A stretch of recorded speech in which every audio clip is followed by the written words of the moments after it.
You mentioned early in the conversation the fact that for residential, Yes. Roundup now doesn't contain glyphosate.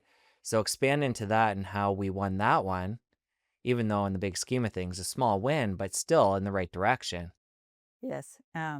Yeah, I'm actually hopeful that glyphosate will completely become unmarketable because of lawsuits, and I think that's really been a big game changer in the United States. And I remember the moment when I heard that Dwayne Lee Johnson won his case. Did you follow that at all? The Dwayne Lee Johnson case No, I in didn't. California. He was a he was a school groundskeeper, and he exclusively used glyphosate to control the weeds on the school grounds. And, so that was his job, and glyphosate was the only chemical he was exposed to, so it was very clear, and he developed non-Hodgkin's lymphoma, I think in his early 40s. He had young kids. It was really sad to see, he had this non-Hodgkin's lymphoma, and he reached out to the company to see, could this be because of the glyphosate? They kinda brushed him off. They didn't really help him at all, and he decided to sue, and he got some really hotshit lawyers to, help him in his lawsuit. And I remember reading about the lawsuit and thinking, "Well, that's not gonna work." They've got these super powerful lawyers. They always manage to weasel their way out of these problems. But I was so shocked and pleased, pleasantly surprised when I heard that he actually won. A jury trial awarded him something like a ridiculous amount of money, like $380 million. It got cut way back, of course, by through the later process with the judge and everything. It got cut back to a much more modest number, but that was the first breakthrough case that then opened up a complete field day for all the people who had non-Hodgkin's lymphoma and thought glyphosate caused it. All these lawsuits started showing up, and there were like 3 or 4 other ones since then that also won with a jury trial, big awards. And so Monsanto got sold to Bayer right before all this happened. And I think Monsanto was really on top of having really good lawyers to keep these things from getting through. And Bayer probably wasn't so aware they needed to be so, careful about these lawsuits, because once that door opened, it was just incredible. And now there's like 100,000 people waiting in the wings for their day in court to claim that glyphosate caused their non-Hodgkin's lymphoma.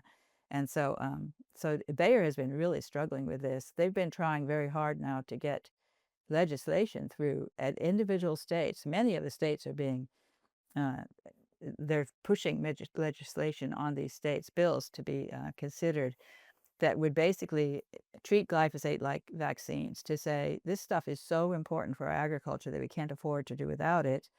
These lawsuits are gonna bring us down. We won't be able to make it anymore if we have so many lawsuits, we can't afford to make it.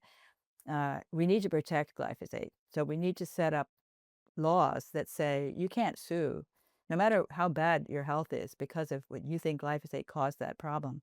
You can't sue, because glyphosate is sacred, it's so important to our agriculture that we can't afford to lose it. Those are the kinds of bills that they're setting up, and they've got something in a yeah, I think even in the I don't know if it's in the big beautiful bill, but it's at the federal level as well. They're working really hard to get laws passed, that will protect glyphosate, and that's just really scary. And at the same time, they're threatening to completely close shop on glyphosate if they can't get these laws passed. And I'm hoping that they can't get them passed and they end up forgetting about glyphosate and just not making it anymore, which is what we really need. Of course, then what's gonna happen is we'll bring back all these other herbicides, which are supposed to be much more toxic than glyphosate. So it's not really gonna be a solution if we have to resort to glufosinate or dicamba or 2,4-D. They're all bad. We have to, in my opinion, we have to get rid of herbicides. We cannot use synthetic herbicides in agriculture. We might be able to come up with some formulations like, vinegar and soap type of thing, salt, that aren't as destructive. Or I'm really hoping for technology, a technological solution. They have these fancy tractors they're building now that run on solar energy, that have vision. They're smart. They've got computer on board. They can recognize a weed by its looks.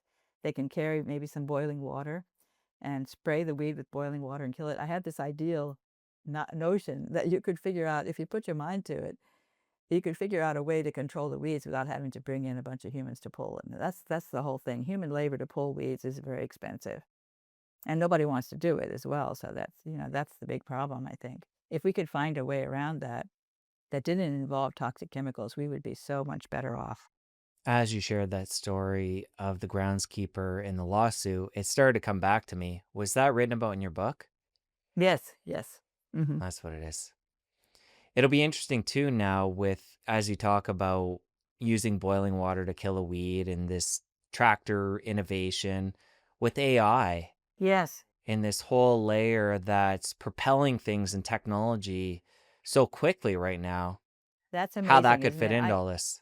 I think so. I think AI has really, it has achieved way beyond my expectation. I was in the thick of it, through much of my career. I was involved with developing I wrote a lot of computer code to train computers to communicate with people using natural language. That was basically my career before I got into this stuff, for most of many decades, actually. We were pioneers in that space, and at the time, I thought, "This is never gonna be practical. This is, like, so hopelessly hard," you know? And so I was really amazed at how quickly, that whole technology just became commoditized. It was amazing to see, and very gratifying for me, although, of course, I hate those telephone when you call up the company and you get the AI robot asking you questions. I always wanna throw the phone across the room. Good and bad, like all things. I feel bad that I'm the one of the ones who contributed to that technology. If you enjoyed that clip, you're going to want to head over here and catch a full episode. I'll see you over there.